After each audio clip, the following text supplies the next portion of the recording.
चांदवन की यक्षिणी बहुत समय पहले की बात है। एक छोटा सा गांव था, चांदवन। यह गांव घने जंगलों से घिरा हुआ था और वहां की रातें बेहद डरावनी होती थीं। सूरज ढलते ही लोग अपने घरों में बंद हो जाते, क्योंकि गांव के पास ही एक सुनसान और उजड़ा हुआ महल था, जिसे लोग नाग निवास कहते थे। गांव वालों का मानना था कि वहां एक रहस्यमयी स्त्री रहती है, बेहद सुंदर, लेकिन मौत से भी ज्यादा खतरनाक।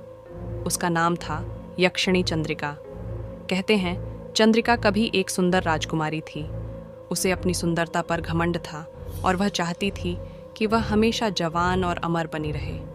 इस लालच में वह एक तांत्रिक के पास गई। तांत्रिक ने उसे एक अभिशप्त मंत्र दिया जो उसे अमृता दे सकता था, लेकिन उसकी कीमत थी हर पूर्णिमा की रात उसे एक जवान कन्या का रक्त पीना होता था।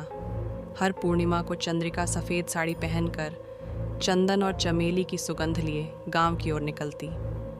उसकी सुंदरता देख कोई भी लड़की उसके मोह में फंस जाती और फिर कभी लौट कर नहीं आती। अगली सुबह गांव के बाहर की मिट्टी लाल मिलती, जैसे ज़मीन ने किसी का खून पी लिया हो। एक दिन गांव में एक लड़की आई, मीरा। वह अपनी बड़ी बहन को ढूंढने आई थी, जो पिछले महीने की पूर्णिमा को गायब हो गई थी। मीरा ने ठान लिया कि वह चंद्रिका का रहस्य उजागर करेगी।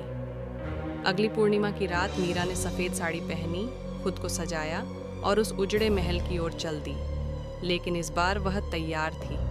एक बूढ़े तांत्रिक ने उसे रक्षक कवच और एक रहस्यमयी मंत्र दिया था जो यक्षिणी की शक्ति को खत्म कर सकता था। जैसे ही चंद्रिका सामने आई, उसने मीरा को अपनी मीठी बातों में फंसाने की कोशिश की।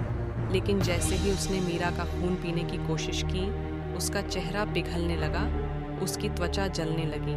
मीरा ने वह मंत्र बोला और एक भयानक चीख के साथ चंद्रिका जमीन में समा गई। लेकिन आज भी अगर कोई जवान कन्या पूर्णिमा की रात नाग निवास के पास से गुजरे, तो हवा में चमेली की सुगंध फैल जाती है और कहीं दूर एक स्त्री की आवाज़ गूंजती है, सुंदरता के लिए बस एक बूंद ही काफ़ी है।